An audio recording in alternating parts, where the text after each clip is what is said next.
The apex beast sniffed her blood, then faked death to avoid a fight at the moment of truth. Face to face with humanity's first Rogan encounter, Dr. Halverson extends her bleeding palm in a breathless standoff. The massive six-limbed predator analyzes her blood, its intelligence calculating behind alien eyes. Suddenly, vibrant warning colors erupt across its scales before it collapses in perfect death pose, the galaxy's ultimate hunter recognizing humans as the superior threat. The iridescent canopy of Varkesh shimmered in the fading light of the twin moons, their glow filtering through the dense jungle and casting shifting shadows across the outpost's reinforced walls. Dr. Mira Halverson stood at the observation deck, her eyes tracing the undulating patterns of bioluminescent fauna that marked the transition from dusk to the planet's dangerous night cycle. She pressed her palm against the transparent barrier, feeling the subtle vibration of the outpost's defensive shields. Behind her, the council chamber doors slid open. The sharp tap of boots against metal flooring announced Lieutenant Axel Race's arrival before his reflection appeared beside hers in the observation glass. "They're ready for you," he said, his voice carrying the formal tone he'd adopted since her demotion. "Commander Estrith seems particularly unhappy about your request." Mira turned, meeting his gaze directly. "When is Estrith ever happy about anything that involves scientific progress? Axel?" The security officer's expression remained neutral, but something flickered in his eyes. Concern, perhaps, or the remnants of their former camaraderie. "This isn't about progress. It's about your continued fixation on the Rogun, despite explicit orders to focus on cataloging the lesser species. Lesser species that tell us nothing about the ecological balance of this planet." Mira retrieved her data tablet from the console. "We've spent 3 years analyzing microscopic parasites, when the answer to Varkesh's entire biological framework is out there, evading our sensors. Because the last team that went looking for it never returned." Axel's professional facade cracked momentarily. "Including Director Soren." The name hit Mira like a physical blow. Soren's face flashed in her memory, the excitement in his eyes when they'd first detected the electromagnetic anomaly on Varkesh's sister moon. The confidence in his voice when he'd insisted on leading the expedition himself. The confidence that had gotten him killed. "That's precisely why we need to understand it," she said, her voice quieter now. "So it doesn't happen again." Axel sighed. "Just try not to antagonize them. Mira, you're already on thin ice after the unauthorized field tests last month." She nodded, straightening her researcher's uniform, still bearing the xenofauna specialist insignia despite her reduced clearance. The doors to the council chamber parted, revealing 5 figures seated at the curved table. Commander Estrith's severe profile dominated the center position, flanked by the station's department heads. "Dr. Halverson," Estrith began, emphasizing her title with subtle derision. "I understand you've submitted yet another petition for field resources." Mira stepped forward, activating her tablet's projection mode. A 3-dimensional map of Varkesh's northern quadrant hovered in the center of the room, punctuated by glowing markers. These markers represent every recorded instance of complete sensor failure, followed by unexplained fauna displacement over the past 6 months. She explained, "The pattern is consistent with territory mapping by an apex predator, the same speculative apex predator that has supposedly remained undetected despite our outpost's presence for over 3 years?" Dr. Nomura, head of xenobiology, asked with thinly veiled skepticism. "Undetected, because it chooses to be," Mira countered. "The indigenous population calls it the Rogun, the shadow hunter. Their folklore describes a creature that manipulates its environment, rather than simply existing within it." Commander Estrith leaned forward.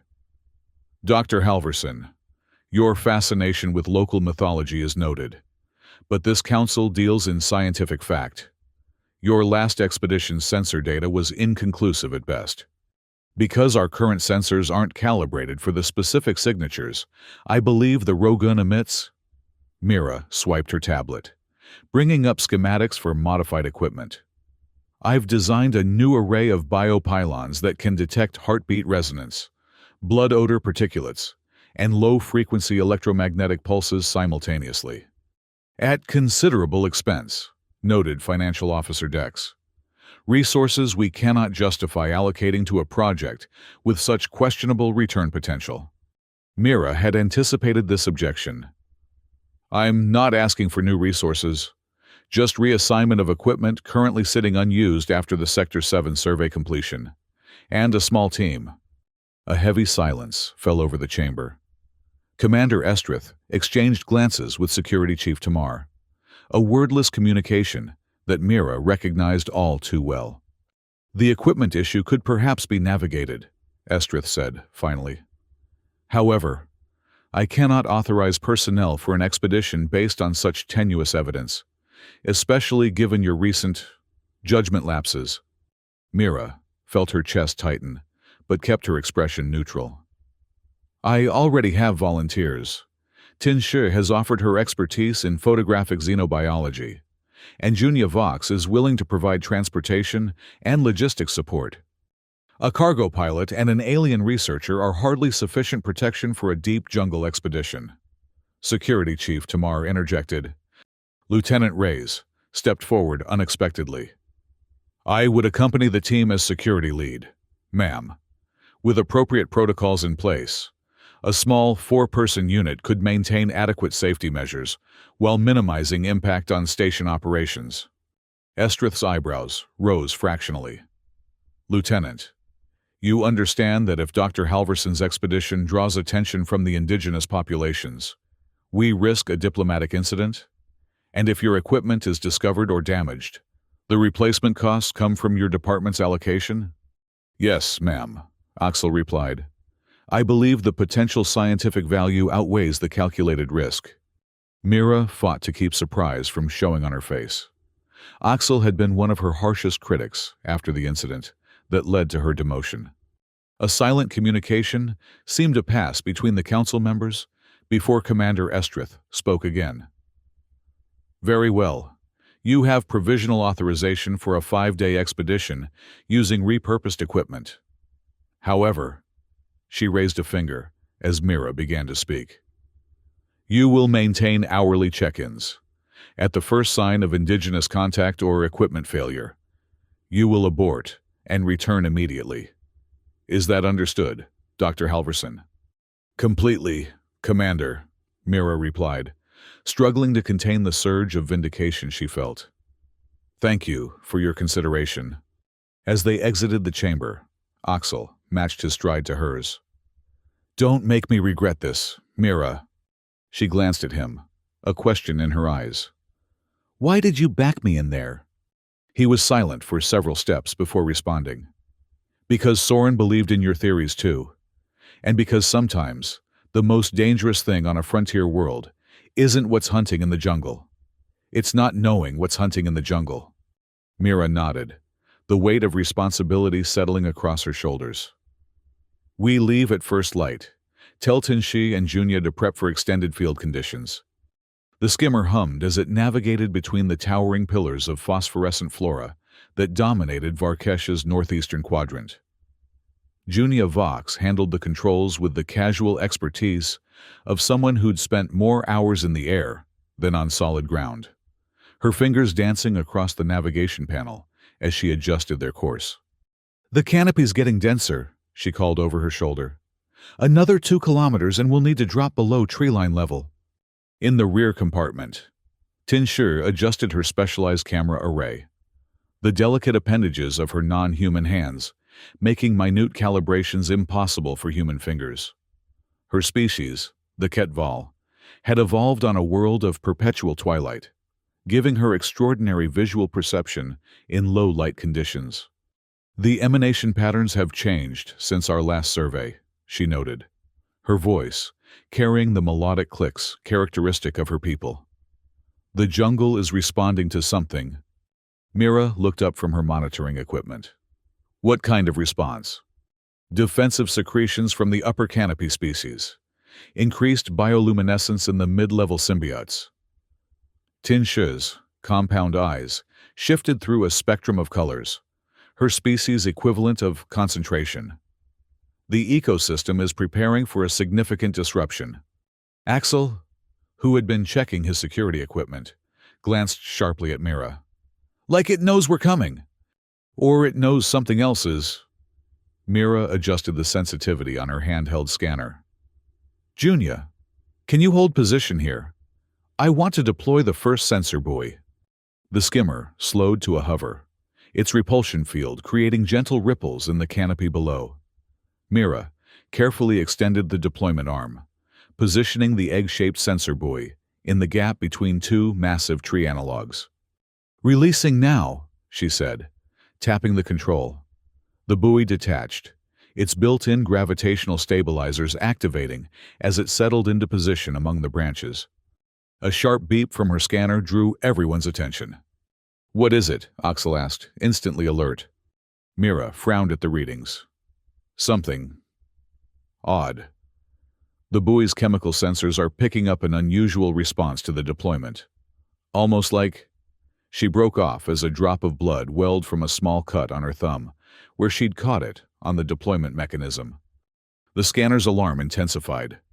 The blood, she whispered, watching the scanner's display with growing excitement. It's responding to my blood. What's responding? Axel demanded. Before Mira could answer, the scanner's display flickered and went dark. Simultaneously, the buoy's status light shifted from green to amber. Something just triggered the buoy's proximity sensors and then disappeared, Mira said, attempting to reset her scanner. Whatever it was, it moved faster than the sensors could track. Junia's voice came from the cockpit, uncharacteristically tense. We should return to base. Deploy the rest of the equipment tomorrow after a full diagnostic. No, Mira's voice was firm. This is exactly what I've been looking for. Something intelligent enough to investigate our technology, but cautious enough to retreat before being identified. Or something that just disabled our early warning system, Axel countered. Mira looked at each of her team members in turn. We've been searching for evidence of the Rogun for 3 years. This is the first concrete reaction we've documented. If we leave now, the trail goes cold. Tinshi's appendages shifted in a gesture of cautious agreement. The disturbance patterns in the canopy suggest the entity is already moving away. If we intend to pursue, we must do so now. Axel's jaw tightened, but he gave a curt nod. Fine, but we establish a secured base first. No individual excursions, no heroics. Agreed, Mira said, her heart racing with the thrill of the hunt and the nagging awareness that they had now become the hunted. Junia, find us a landing zone within half a kilometer of the buoy, preferably near one of those phosphorescent marshes. The light will help maintain a perimeter. As the skimmer descended through the canopy, none of them noticed the subtle ripple of distorted air that tracked their descent, nor the way the jungle parted ever so slightly to guide their path toward a perfectly circular clearing that hadn't existed the day before. The marsh glowed with an eerie blue-green light, illuminating their small camp with shifting shadows as the team worked to establish their base. Mira supervised the deployment of the biopylons, slender, antenna-like devices that extended from the ground to the height of a tall human, their surfaces dotted with sensors and collection points. Perimeter is secure, Axel announced, returning from his circuit of the clearing. Motion sensors active, non-lethal deterrents in place. He cast a critical eye over the camp. Still don't like how exposed we are. The marsh gives us visibility, Mira reminded him. And the biopylons will alert us to anything larger than an insect approaching within 50 meters. Tinshi emerged from the portable lab unit they'd set up adjacent to Junia's skimmer. Initial atmospheric analysis complete. Heightened concentrations of alarm pheromones from at least 6 different species. Something has agitated the local fauna recently. Our arrival, Junya suggested, checking the skimmer's security systems. Unlikely, Tianxi replied. The concentration gradient suggests the disturbance preceded our landing by approximately 3 hours.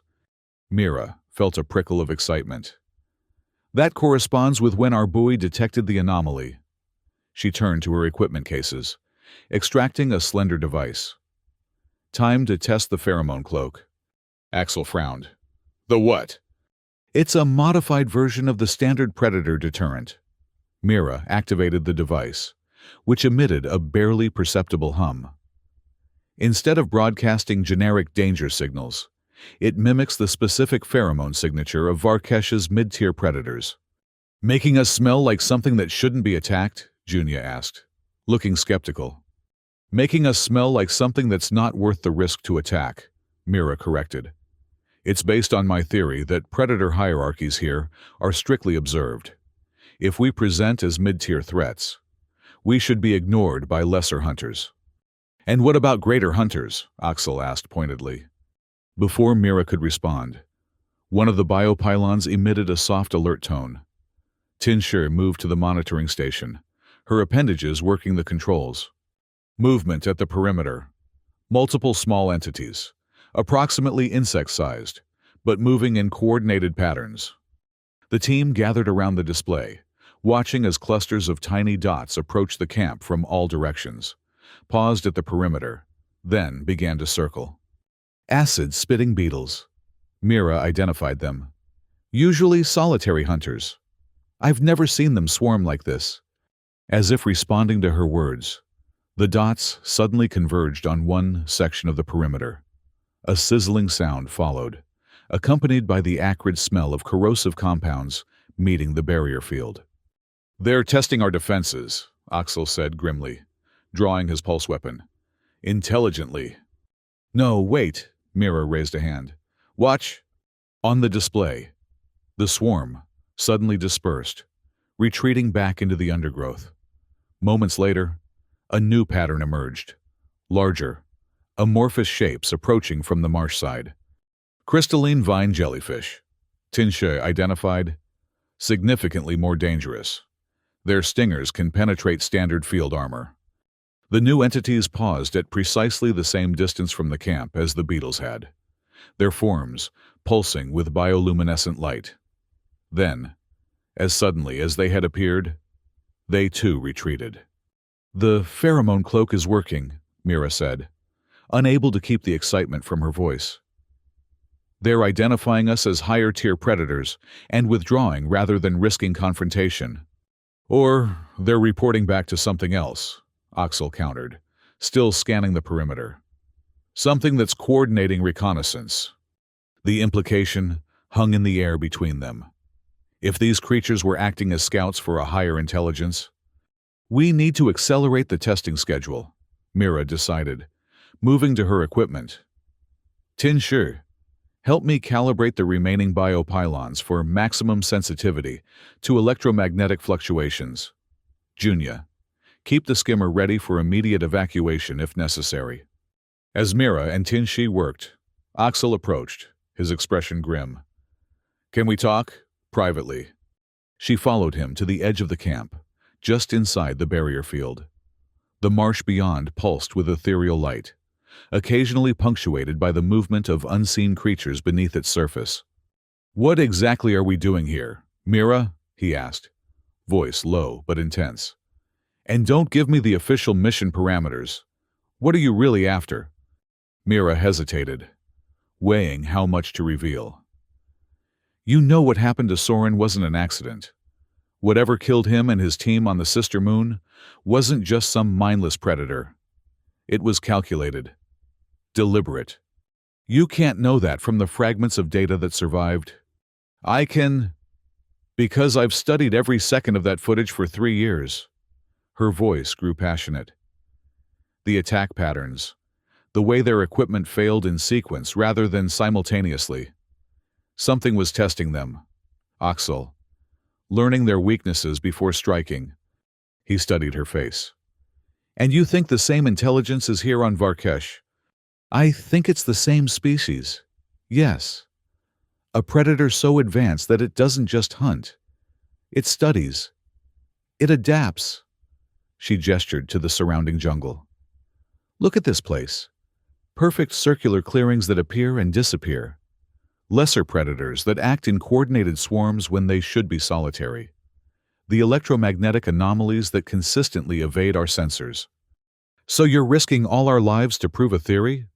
I'm risking our lives to understand something that could change how we view interstellar predation entirely. Mira met his gaze unflinchingly. If I'm right, the Rogun represents evolutionary advancement beyond anything we've encountered. Intelligence without civilization as we define it. Axel was silent for a long moment, the doubt in his eyes gradually giving way to grudging respect. Soren used to say the same thing about you. You know, that your theories were either brilliant madness or the key to redefining xenobiology. And what do you think? His reply was interrupted by Tinshur's urgent call. Dr. Halverson, you need to see this. They hurried back to the monitoring station where Tinshur had overlaid a topographical map with the biopylon readings from the past hour. I've been analyzing the spatial arrangement of anomalous readings, she explained, her appendages gesturing to highlighted areas. There's a pattern emerging. Mira leaned closer, her breath catching as she recognized what Tinshur had discovered. Perfect circles, just like the clearings. The map showed 5 circular areas where sensor readings consistently fluctuated or failed entirely. They formed a pentagonal pattern around their camp, each circle approximately 200 meters in diameter. They weren't there on our initial survey, Junia pointed out. I did a complete terrain mapping before we landed. Because they've been created since we arrived, Mira whispered. The environment is being manipulated. Axel studied the pattern with growing concern. It looks like we're being surrounded. Or invited, Mira countered. She pointed to the arrangement. These aren't random. The distances between them are precisely equal. The diameters are identical to within a centimeter. A trap, then, Axel insisted. A laboratory, Mira corrected. We're being studied as much as we're studying it. As night fell fully, the team retreated to the relative safety of the camp's core, the biopylons maintaining their silent vigil at the perimeter. Junia had programmed the skimmer's sensors to supplement their surveillance, while Tinshur continued to process the data streaming in from their equipment. The circles are stable, she reported. No further environmental alterations detected in the past 2 hours. Mira nodded, examining the blood sample she'd taken from her earlier cut. Under the portable microscope, the cells appeared normal, but something about their movement patterns seemed off, almost as if they were responding to an external stimulus, even outside her body. Incredible, she murmured. The blood itself retains some kind of reactive property. Axel, who had been checking their supplies, looked over. What does that mean in non-scientist terms? It means something in this environment is capable of detecting and influencing organic material at a cellular level. Mira adjusted the microscope settings. The indigenous people believe the Rogun can smell fear in the blood. I always assumed it was metaphorical, but maybe. A sudden electronic whine interrupted her. One of the biopylons was registering an intense electromagnetic pulse, its display flickering between normal and overload states. Direction, Axel demanded, instantly alert. Tinshi checked the readings. Northeast quadrant, approximately 100 meters beyond the perimeter, directly toward one of the circular anomalies. Junia's voice came from the skimmer's open hatch. Camera feeds from sectors 3 through 5 just went dark. The same sectors that border that circle, Mira noted, heart racing. She made a decision. I need to test something. Before anyone could object, she retrieved a small vial and the lancet from her medical kit. With a quick motion, she pricked her palm again, allowing several drops of blood to pool in the vial. Mira, what are you doing? Axel asked, alarm evident in his voice. Testing a hypothesis.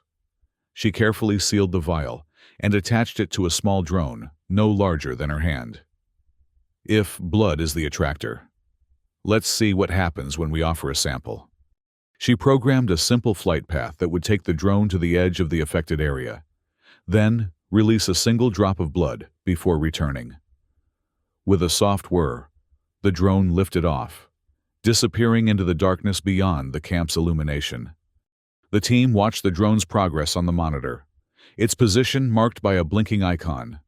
As it approached the circular anomaly, its signal became erratic, the transmission breaking up.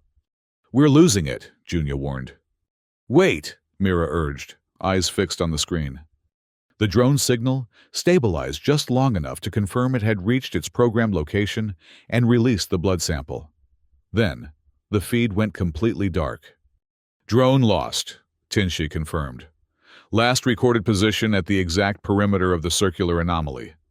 Axel cursed under his breath. "Well, that was a waste of—" "Look!" Mira pointed to the biopylon readings.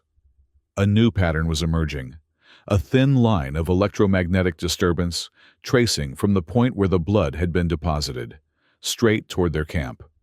"Something's following the scent trail," she whispered, "just as I theorized." The team watched in tense silence as the disturbance slowly advanced, pausing occasionally before continuing its methodical approach. It stopped precisely at the edge of their perimeter, hovering just beyond the range of their lights. "It's testing our defenses," Axel said quietly, his hand on his weapon. "No," Mira countered. "It's giving us a chance to observe it safely. It could have breached the perimeter already if it wanted to." As if responding to her assessment, the disturbance retreated, disappearing back toward the circular anomaly.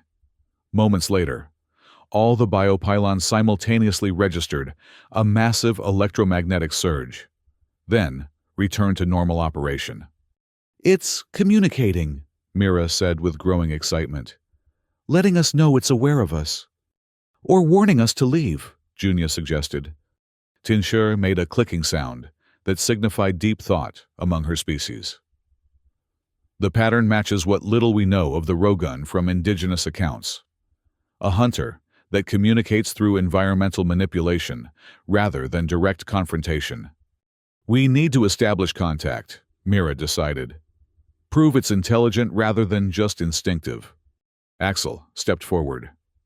"Absolutely not. We've gathered enough preliminary data to justify a larger, better-equipped expedition.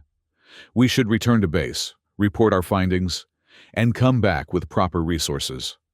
By which time it might be gone," Mira argued. "This is the closest anyone has ever come to documenting the Rogun.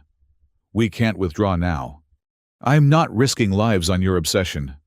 "Mira," Axel's voice was hard.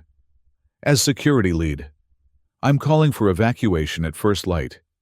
The tension between them was palpable. Junya and Tinshur exchanged uncomfortable glances, clearly reluctant to take sides. "One more test," Mira proposed, her voice level despite her frustration. "A controlled blood scent test at dawn. If nothing conclusive happens, we leave." Axel considered this, his expression tight. "Define conclusive." "Direct evidence of intelligence beyond animal instinct, communication, problem-solving, or technological manipulation." After a long moment, he nodded. "Dawn, one test. Then we're gone regardless of the outcome." Mira agreed, though the thought of leaving without definitive proof of the Rogun's nature filled her with dread. She was closer than anyone had ever been to validating her theories that could redefine humanity's understanding of predator evolution across the galaxy. As the others prepared for rest, taking shifts for watch duty, Mira remained at the monitoring station, studying the data patterns, the circles, the electromagnetic pulses, the blood response, all pointed to something extraordinary.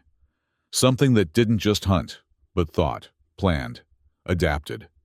And now it was studying them.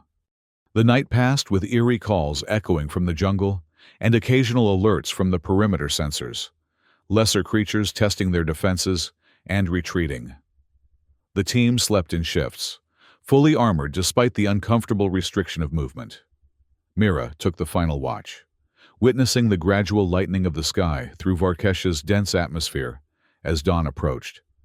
She meticulously prepared the blood scent test, using a fresh sample from her palm and a more sophisticated delivery system, a hover probe equipped with multiple cameras and sensors. This time, they would maintain visual contact throughout the experiment. As the others awakened and prepared for the day, the tension in the camp was palpable. Even Tinshe, normally the most composed of them, showed signs of stress in the rapid color changes of her compound eyes. "The probe is ready," Mira announced as they gathered for a final briefing. "I've programmed it to release the blood sample at the edge of the nearest circular clearing. Then maintain position to record any response." "And if something attacks the probe?" Axel asked. "It's equipped with emergency propulsion. At the first sign of physical danger, it will return to camp at maximum speed." Junya, who had been running pre-flight checks on the skimmer, joined them. "Evacuation protocols are set. We can be airborne within 90 seconds if necessary." Mira nodded her appreciation. "Let's proceed then." With a tap on her control pad, she launched the hover probe. It rose smoothly, its stabilizers humming as it navigated between the towering flora toward the designated clearing.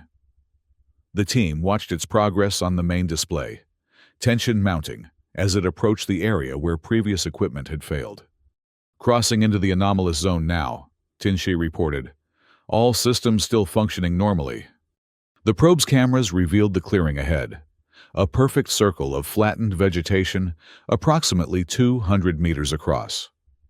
Unlike natural clearings, there were no stumps or debris, just immaculately leveled plant life, as if pressed down by some immense, precisely shaped force. "Blood sample releasing," Mira narrated as the probe executed its program. A single drop of her blood falling to the edge of the clearing. For several heartbeats, nothing happened. Then, incredibly, they watched as the droplet didn't fall to the ground but instead hovered, suspended in mid-air. "What the hell?" Axel breathed.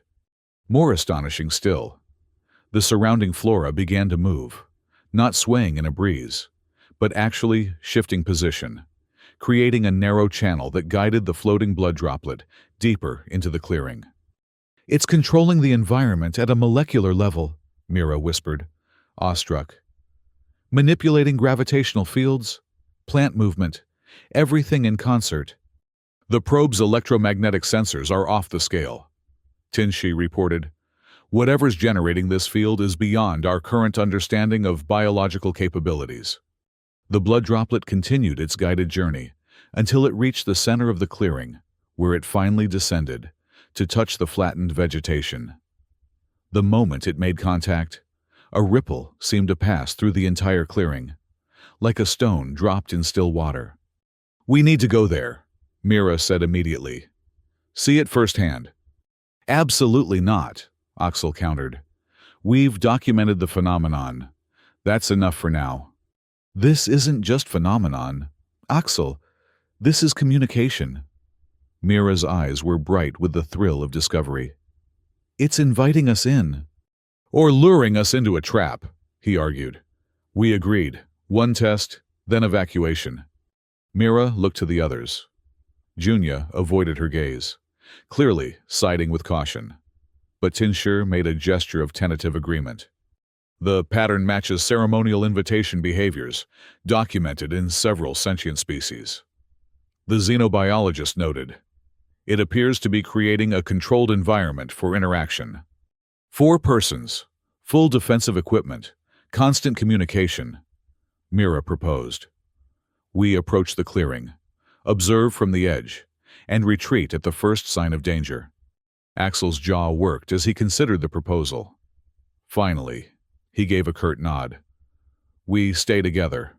No one enters the clearing itself, and we're back in the skimmer within 30 minutes, regardless of what we find."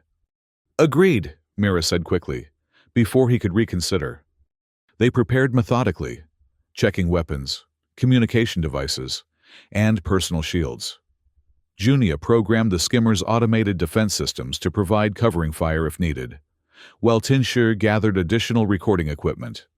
As they moved out, Mira felt a strange mix of exhilaration and dread. This was the culmination of years of research, the vindication she'd sought since Soren's death. Yet the weight of responsibility for her team's safety pressed against her consciousness with each step they took toward the mysterious clearing. The jungle seemed unnaturally quiet as they approached. The usual cacophony of creature calls and plant movements muted to an eerie silence. Their path was surprisingly easy to navigate, as if the underbrush was deliberately parting to allow their passage. "It's guiding us," Tianshi observed, her recording devices capturing the subtle movements of vegetation, creating an optimal approach vector. "Stay alert," Axel warned. "Weapons ready, shields at maximum." They reached the edge of the clearing, just as the twin suns of Varkesh crested the horizon, bathing the flattened vegetation in golden light.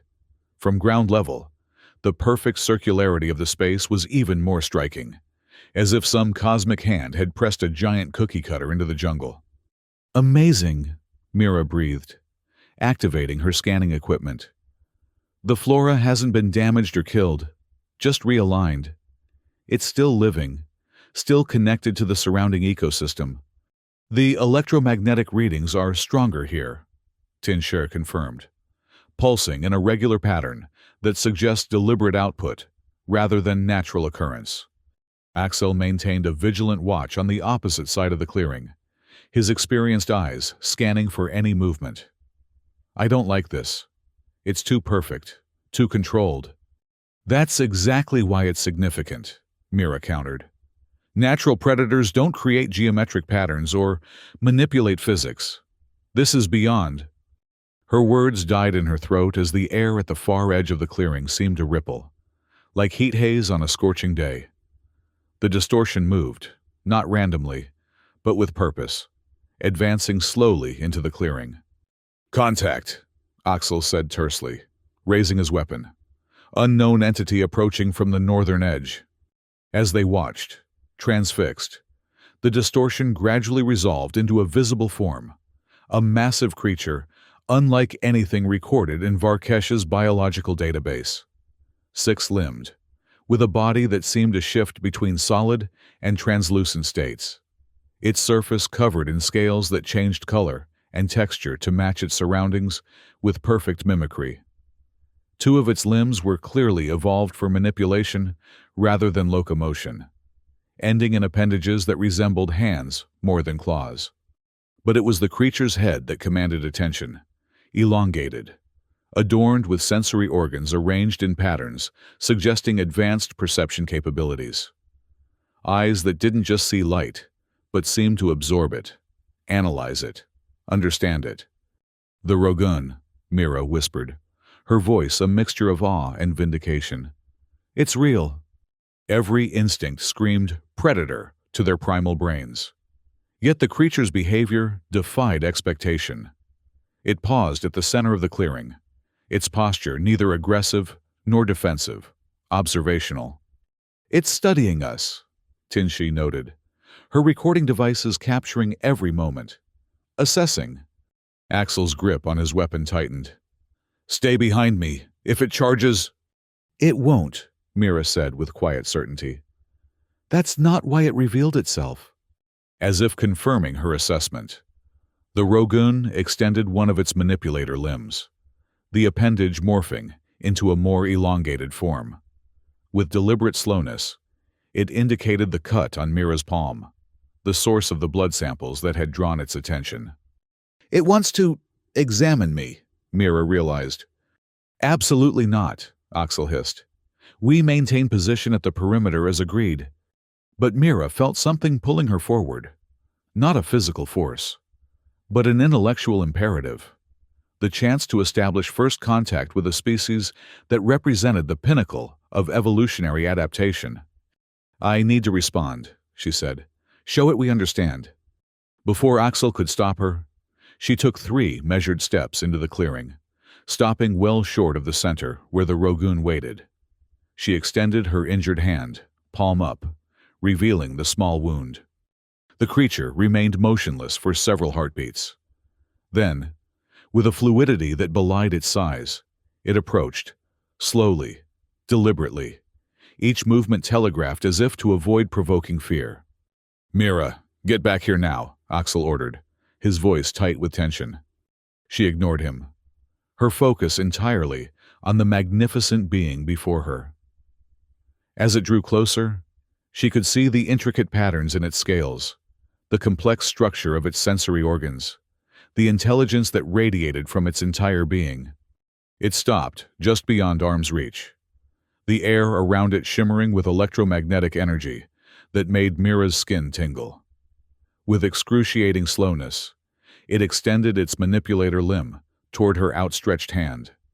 Behind her, she could hear Axel moving into position, ready to fire if necessary. Tinshu's recording devices hummed, capturing every detail of the historic encounter. Junya remained at the perimeter, ready to call for emergency extraction. The Rogun's appendage hovered above Mira's palm, not quite touching. Then, in a gesture that sent shivers down her spine, it inhaled deeply, not through anything resembling a mouth, but through specialized sensory pores that dilated to analyze the scent of her blood. Time seemed suspended, as predator and prey engaged in this moment of mutual assessment. Mira held her breath, aware that she was experiencing something unprecedented in xenobiological history. Then, without warning, the creature's entire physiology transformed. Brilliant warning colors erupted across its scales, vibrant blues, reds, and yellows in patterns that pulsed with hypnotic intensity. Its muscles visibly convulsed, limbs contorting in what appeared to be agony. "What's happening?" Axel demanded, weapon raised. "Is it attacking?" "No," Mira replied, though uncertainty crept into her voice. "It's changing." The convulsions intensified, the Rogun's massive body twisting in apparent distress. Then, with startling abruptness, it collapsed to the ground, limbs splayed in a perfect simulation of death. The vibrant colors faded to dull gray, and all signs of movement ceased. Silence fell over the clearing. "Did it die?" Junya asked from the perimeter, her voice barely audible. Mira took a cautious step closer, scientific curiosity overriding caution. "I don't think so." "Mira, stay back," Axel warned, moving to her side with his weapon still trained on the motionless creature. Tinshu adjusted her recording equipment, focusing on the Rogun's form. Fascinating. Its life signs are still active, but muted, almost as if it's playing dead. Mira completed the thought, a smile of wonder spreading across her face. The apex predator of this entire ecosystem just faked death to avoid confronting us. Axel lowered his weapon slightly, confusion evident in his expression. Why would the top predator fake death? It makes no evolutionary sense. Unless it recognizes us as an even greater threat, Mira explained, the implications sending her mind racing. A predator it can't defeat through conventional means. Tinshu moved closer, her instruments scanning the seemingly lifeless form. Confirmed. Brain activity continues at levels consistent with consciousness, though dramatically altered to present as death to most detection methods. "So, what do we do now?" Junya asked, still maintaining her position at the edge of the clearing. "If it's conscious, it could attack at any moment."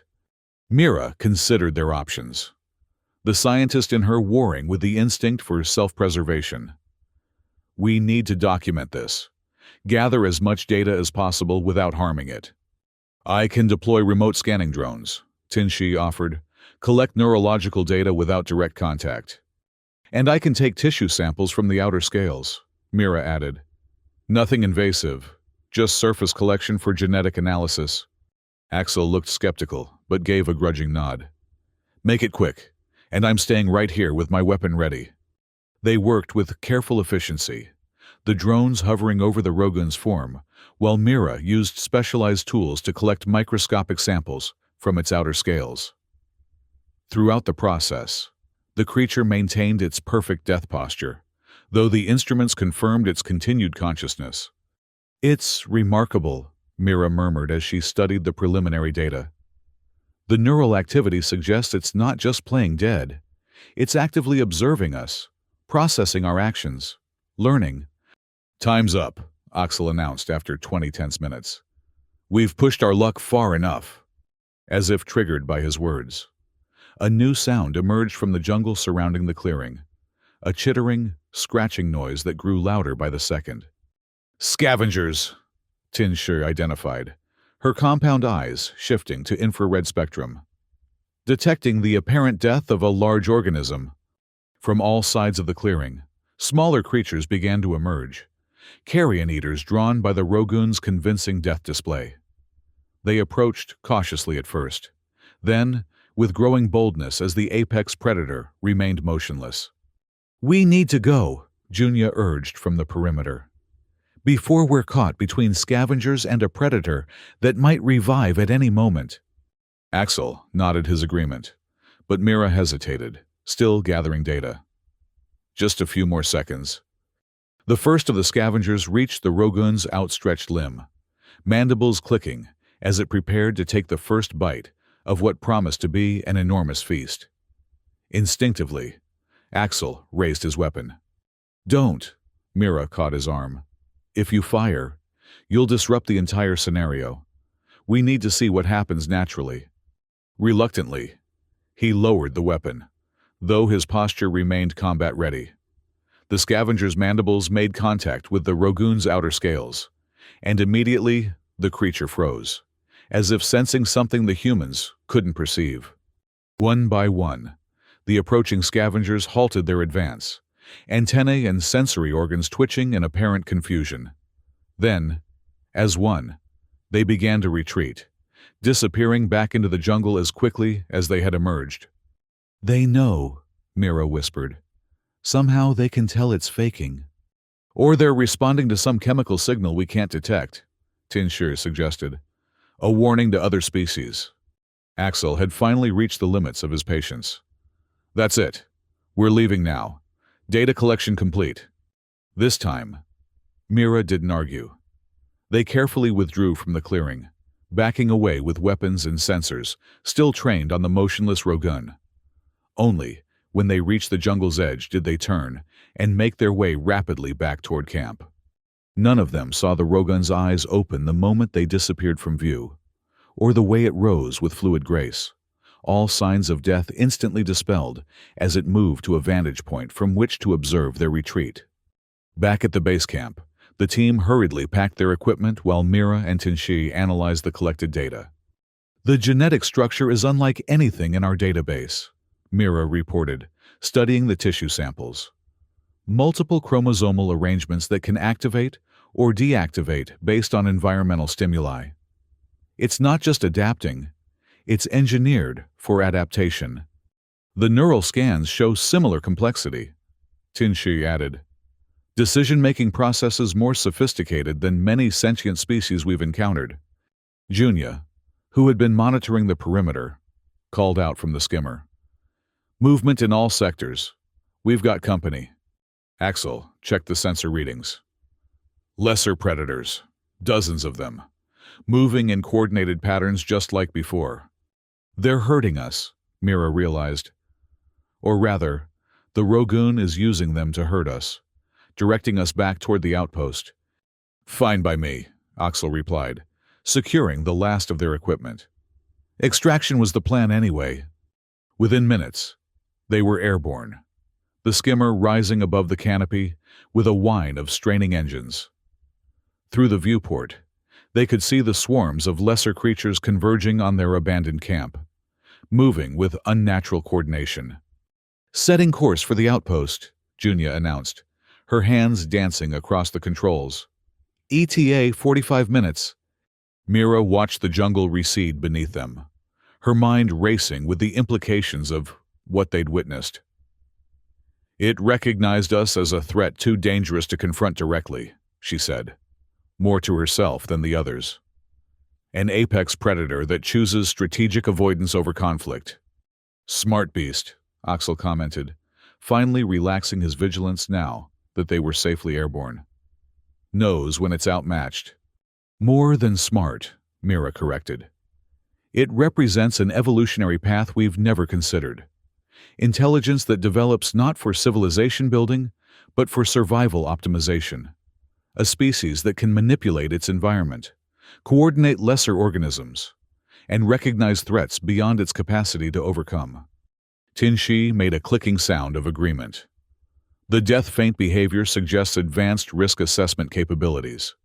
It determined that humans represented a greater threat than energy expenditure loss from feigning death. And it used the scavengers as a distraction to cover our retreat, Junia added, making sure we left without further interaction. Axel's expression had grown thoughtful. You're saying it calculated everything, from the blood response to the clearing creation, to the death display, as a way of studying us without risking direct conflict? Exactly, Mira confirmed, excitement building in her voice. It's not just the apex predator of Varkesh. It's a new category of intelligence entirely, one that evolved alongside predation rather than beyond it.